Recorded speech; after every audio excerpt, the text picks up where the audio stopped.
In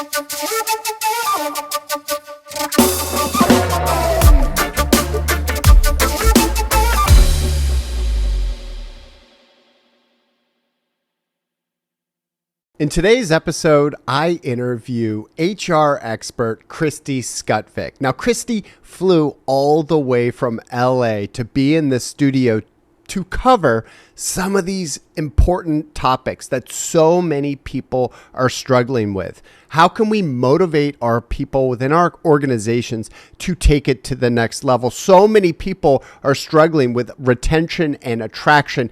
Kristi is going to tackle all of those things and much more. How can you take the vibe of your office or work culture to the next level? Kristi is going to tell us how.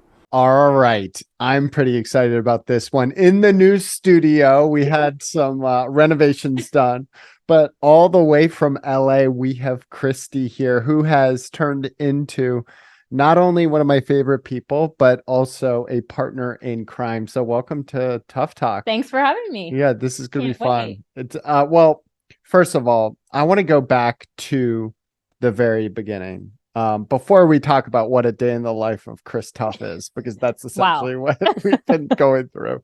But I want to talk about, as you know, Kristi, I'm obsessed with connection and authentic connection and living and breathing this stuff. So I thought how we got to know each other was such a good example of that. Talk a little bit about how this partnership came to be, and then we'll also get into the nitty-gritty of what we're building together. Perfect.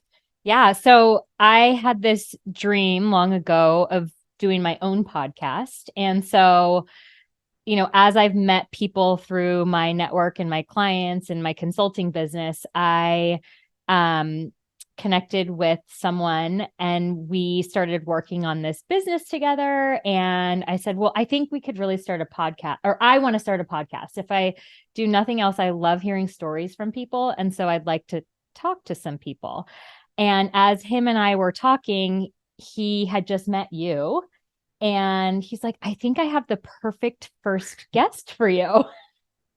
Which is weird. We're sitting here right now, right? You flew all the way from LA for a dinner. I mean, kind of true.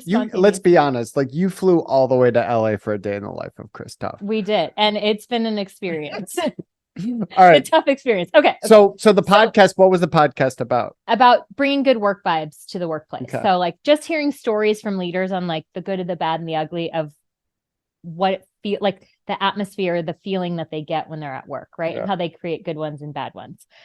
And so he connected me to you. That was about a year ago. And then like, I can't believe how much has happened over the last year. Crazy, and that's like 1 year ago. 1 year. That's it. Unbelievable. And you live in LA and I live in Atlanta. Yeah, I know. It's crazy. And so then like, it's just when you take a chance on an opportunity and you're like, yeah, sure, I'll meet that person, or yeah, sure, that sounds great. And you're just like yourself, it just creates this connection that is real and true. And like the opportunities that come from it are just incredible. I love it. And what's cool also about Kristi is I've become best friends with her husband, Ryan, who we'll interview at some point on this. All right. So, it's crazy that it's only been 1 year. And I think it is such a good example of what authentic connection looks like. Give a little bit of background, Kristi, to where you've come from and what you specialize in. And it's interesting because whenever I hear of a company that's struggling with their workforce, I'm like, oh, I got someone for you. Her name is Kristi Skutvik, and she is one of the best out there, right? But talk a little bit about your journey of what brought you into this place in a similar realm as mine of being obsessed with that vibe, right? Yeah. And that's the name, Work Vibes. So yeah, talk about your journey and what brought you to, well, now Tough Talk. So I, by trade, I guess you could say, have been in HR, which nobody likes HR. I don't know. I mean, I must like it a lot. Ryan and I have talked about this. Like, I've been in it for so long and I stay in it because I like it, but that's weird. But also I think I like it because I feel like I can provide something different than a lot of other HR people. And that's what keeps me going in it. And what is that different? the difference is like the human aspect in cultivating, like it doesn't need to be like the internal police department to an organization, but yet you can bring out the best in people versus telling them what they're doing wrong. Right. And really understanding and coming to it from like a humanistic conversational business perspective versus like, this is the policy and procedure. I find so many HR professionals come from that angle, and nobody wants it. Business leaders don't want it. They don't like it. They don't appreciate it. And it doesn't have to be that way. So in my corporate career, was always told like I do it different.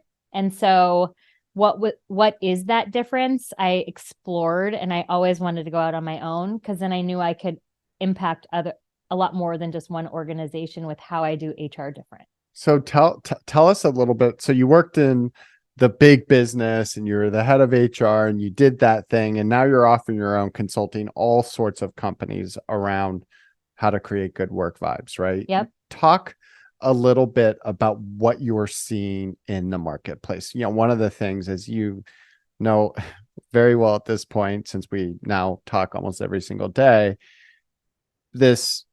I've become obsessed with empowering more people to reinvent themselves, and going off of the statistic that 11% of people are in jobs that actually match their personality profile, right?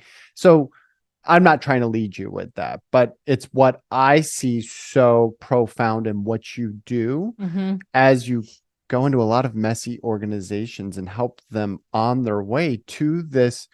It is a path of fulfillment for a lot of these individuals, but more than anything, it's about getting people in the right spot. So, but I want to, like, what's your kind of synopsis of the landscape right now as you put it through this lens of kind of the need for reinvention? Yeah, gosh, there's a lot in the marketplace. And I think like post-pandemic, I will say people are burnt out. They're confused. They've been doing something. Companies kind of don't know what their authentic selves are, to be honest, right? Because they've had to reinvent themselves through this pandemic. And then they came out of it like, are we office space? Are we not office space? Are we this? Are we that? And I think employees of that organization some of them have a very strong conviction of what they want it to be. And there's like misalignment everywhere. Because I think before they would just settle. It's like, okay, this is what the company wants. This is what they do. But I would say even personally, I've had an opportunity to kind of like really think deeply through, like, we do this or we do that. Or I have a good example of like my kids in their schools. And it's like, they just go to the school in our neighborhood. Well, they don't just go to the school in our neighborhood. They go to the school that's going to bring out the best in them. Right. So it's been a lot of conversations with people.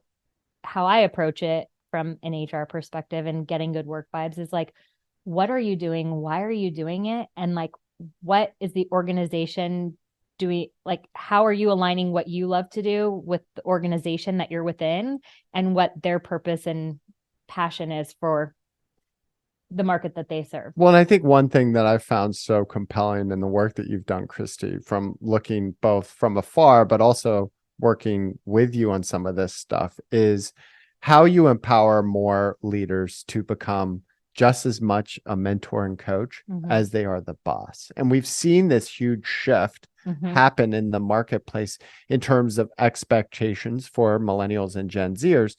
They want that not only authentic connection with leadership, but also more of that continuous learning outside of their domains of expertise. So talk a little bit more about what are the tools and tactics that you're bringing forth, because that's another big differentiator for you. Not only are you looking at the problem, but you're saying, here are the things that you need to do differently. And it's these three. Talk about that process and some of the things you're finding. I think the first thing is leaders have to get real with themselves, right? So like, until you're real with yourself, you can't get real with others. And so when I'm working with leaders, like asking them simple questions like, what's on your mind? Why? Like, what's getting in your way? Like the very, very simple things that they need to know about themselves before they can go into a conversation, because that it's like common sense exits their brain as they walk through like the proverbial doors of an office building. And then they forget that they're human and so are the people that they're working with. But that's the way they were raised, right? I mean, that's Yes. very much the kind of boomer and Xer leadership style. Totally. But if they get real with themselves, they can actually be vulnerable with their people and approach them like, hey, what's on your mind, or what I noticed this or that, and just be a real human being and have a conversation with them.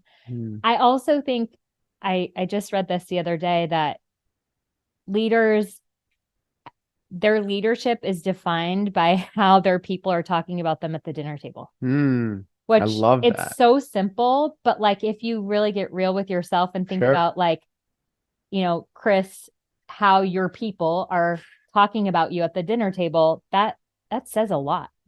I mean, it's such a good point. And, you look at some of the things that are happening in these organizations, right? And so many of those solutions are super simple and cost nothing to implement.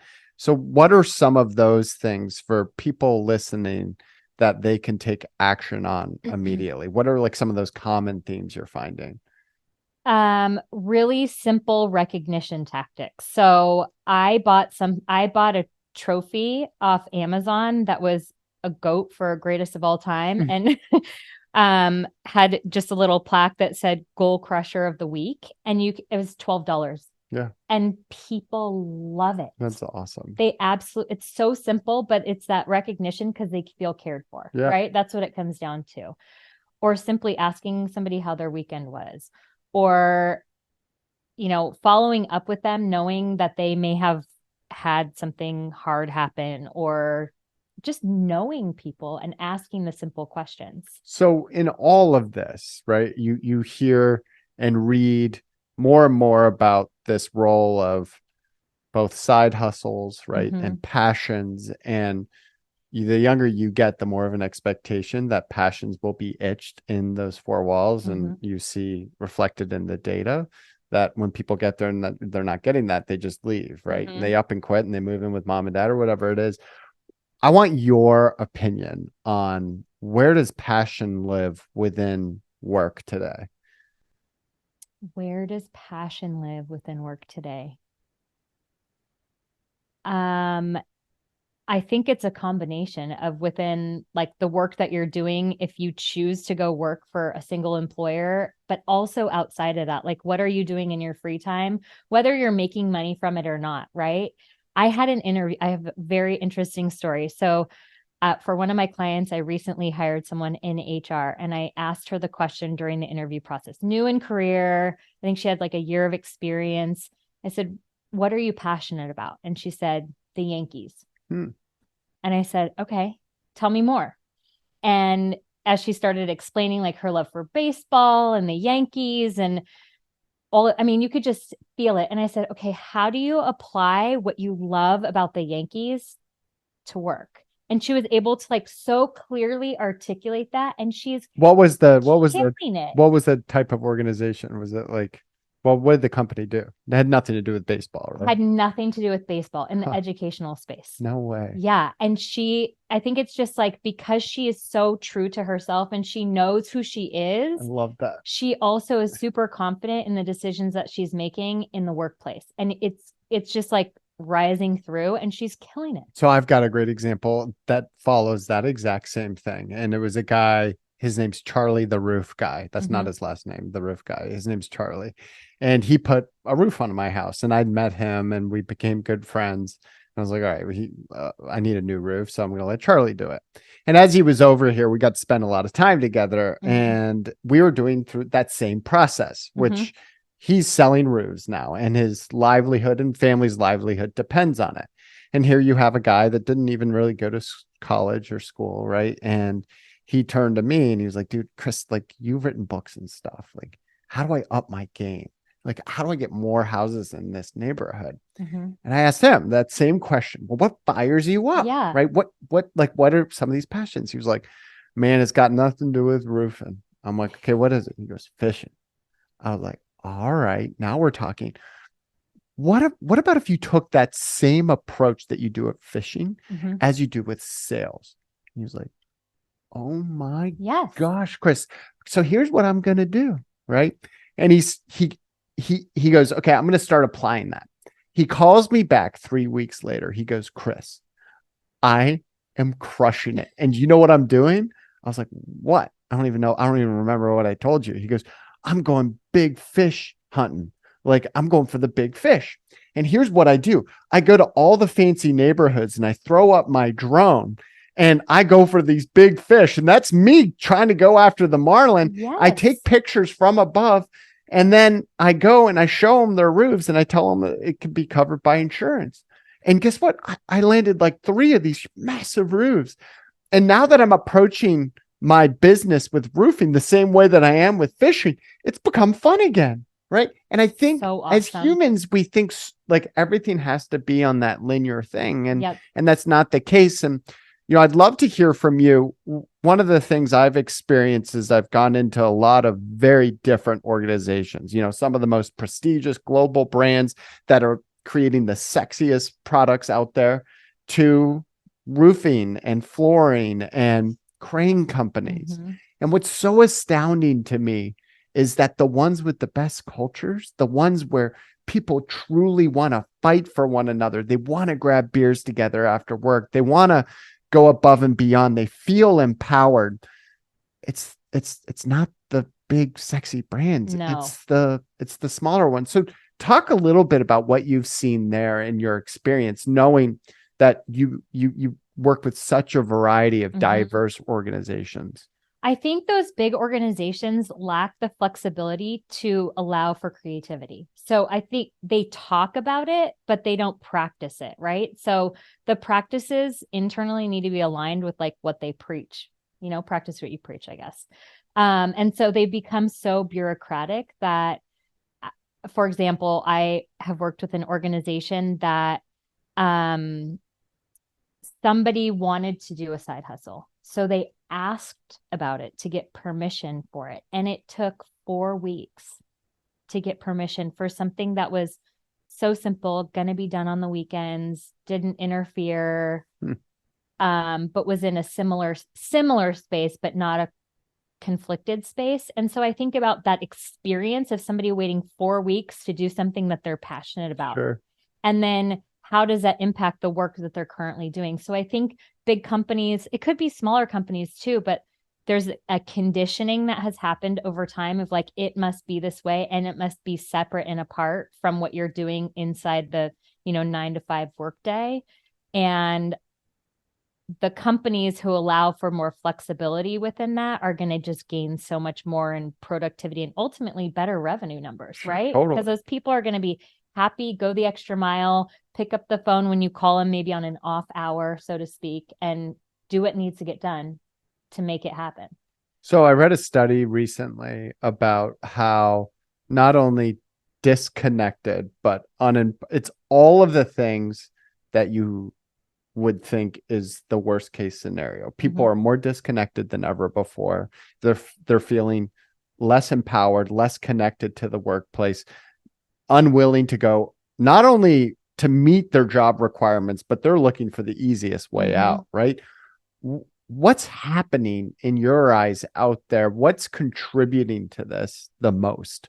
This kind of disconnection and that change of what could be perceived as just people not having the right work ethic in today's day and age.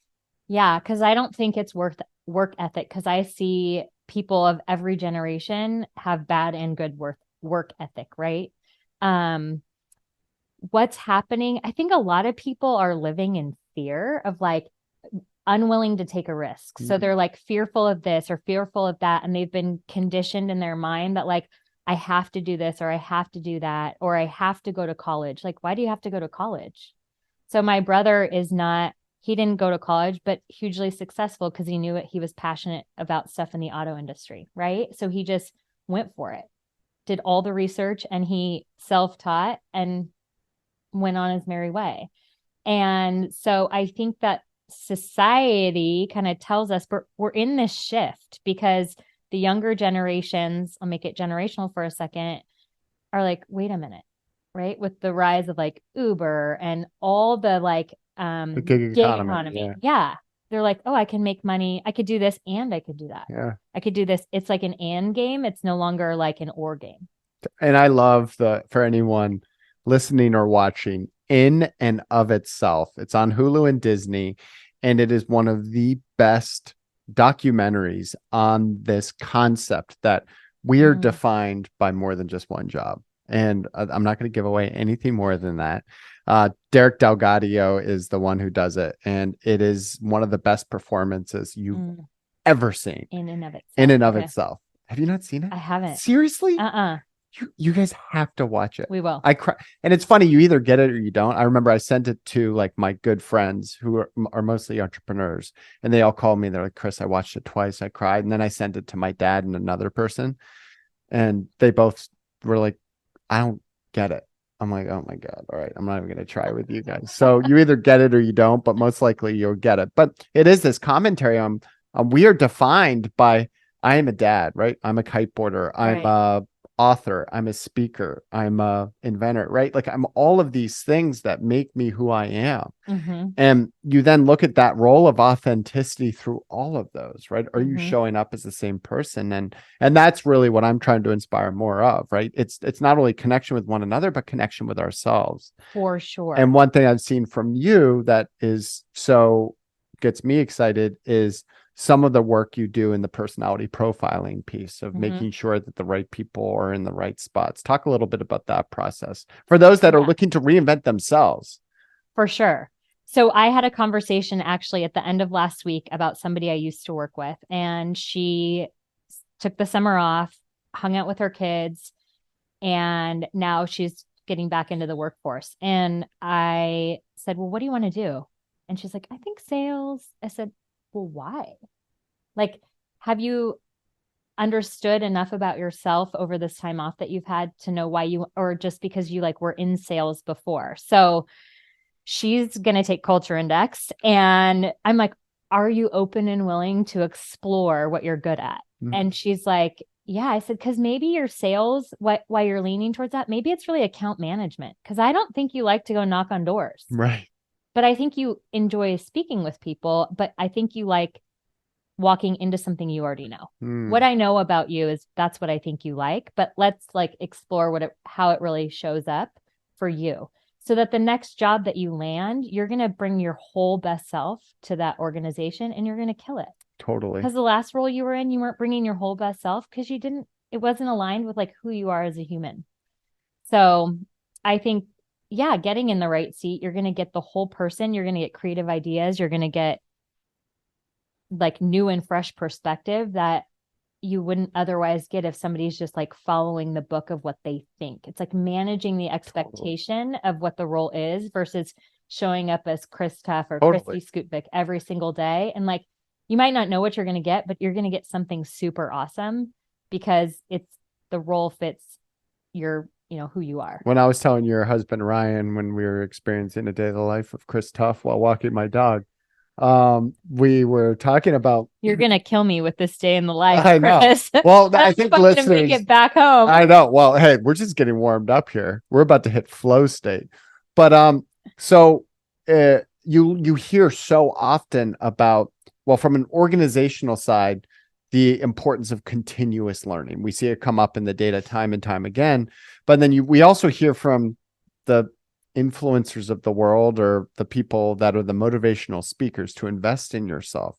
And what better place to both do continuous learning within your organization, but also investing in yourself by understanding how you're truly wired, right? And that's where Strength Finders, Enneagram, DISC profiles. I am also a huge advocate of Culture Index, as you know. And it's hilarious because the guy that just was here this morning that rebuilt all of this, I was like, dude, do you want to do your Culture Index? And I did a quick read with him, and I was like, dude, you're miserable because you have to draw. You're a low detail guy. You're a trailblazer. Yeah. You're meant to just create. You need an assistant that can deal with the billing and the logistics and the day-to-day.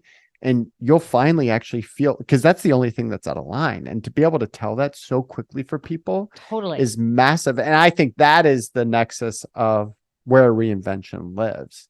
But there's also a responsible road towards that reinvention. It doesn't mean just up and quit, right? Right. Right. Well, I mean, think. depends who you are. Yeah. Right. But I also like this concept of like adaptive learning. So it's like continuous learning, but adapting the learning to like the learner. So there's different. So what's that look like? Yeah. So it's like knowing who you are, right, is kind of the first step. And then understanding what it's going to take to get you to learn a skill that you want to learn because you haven't learned it before. Okay. Right. To get you on that path Sure. like the right job for you or the right passion for you. And I think that people confuse like passion with no money, or passion with like I have to make all my money right away, or I have to do it the majority of time during my day.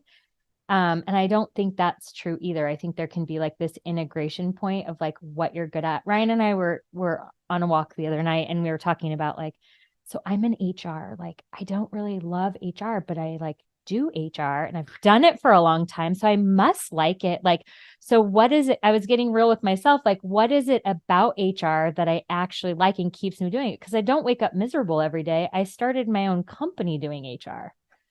And so it's like so I like to be in the know of what's going on. And so in HR, I get to be in the know of what's going on within an organization. So that's that's one thing. But I think that's a really important point, right? Because I had sold myself on the idea that I'm done with marketing and digital stuff. Yeah. Right. But then when my friends ask me advice in those areas, I'm like, wait a sec, I'm getting pretty fired up in my responses. Right. It's just that it's become so instinctive to me. And then also I had outgrown the organization that I'd helped build. Right. And so that instinct for me to ditch all of it, which I kind of did. Right. Not that I regret it, because a lot of what I do is also in the marketing space. But I think there are a lot of people that have either a bad experience at an organization or they sell themselves on this idea that they're no longer passionate about it, when that's not necessarily the case. It's that they're either having a bad experience or they are trying to create this new road for themselves because they're really bored with the day-to-day, right? Or they're completely burnt out. I think you sent me something the other day of like, people are just completely burned out. So they like think that it's because what they're doing isn't what they're passionate about, but it's really like the act of where they're doing it. Or maybe, like you said, the atmosphere or the vibe of the organization is just off. So they can no longer be creative, or they hit roadblock after roadblock after roadblock. And they think, oh, marketing isn't for me. Yeah. Instead of like exploring what it looks like to do it on their own, or exploring another organization that might like empower their creativity to come through and find like a new love for it all over again. I love it. And this gets me so fired up, and the work that you do gets me fired up. I think since you flew all the way from LA, they don't need to hear about how ridiculous a day in the life of Chris Tuff is.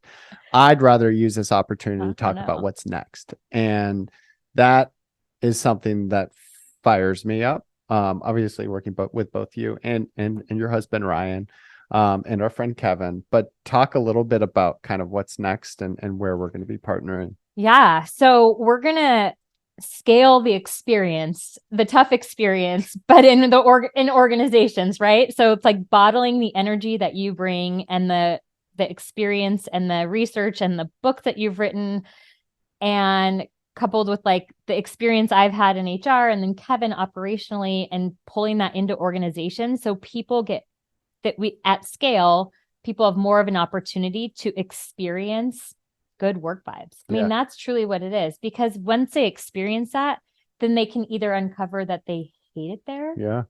They love it there. They can see who they truly are, and then they can spread their wings and maybe they go out and start their own thing. Right. Yeah. But we like to lift people up to get real enough with themselves to know what they should be doing and what they provide into this world.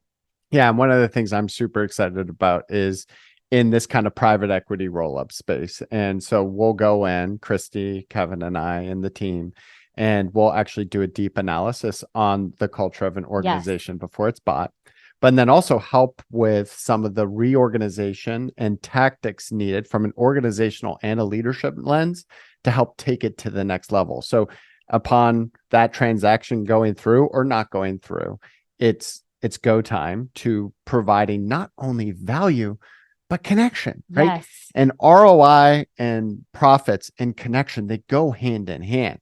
And when you can prove that with the data that Yes. you bring to the table, it's massive. So, and it's such a gap in that space, it is. right? Because No one's doing it with no heart. one's doing it. No one. No. No one. And it's needed. Like, Yeah.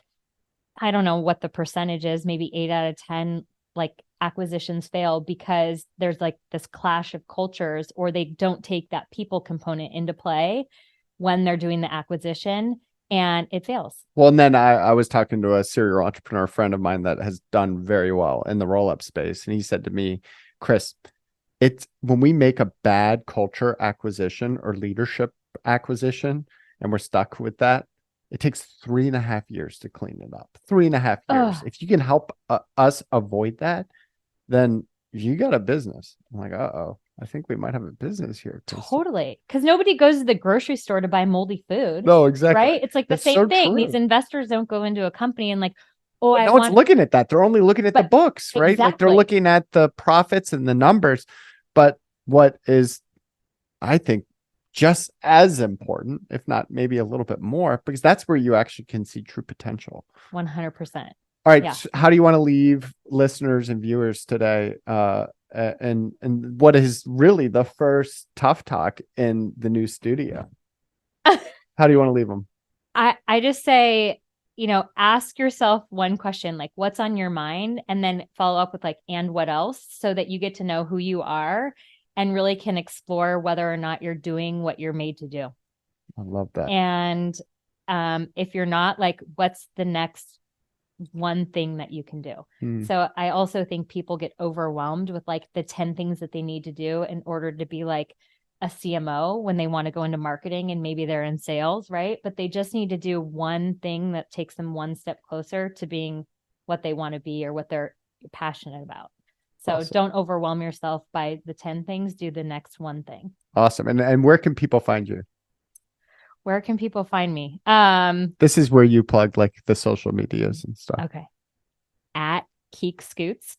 Oh, okay. That's an easy one. That's Instagram.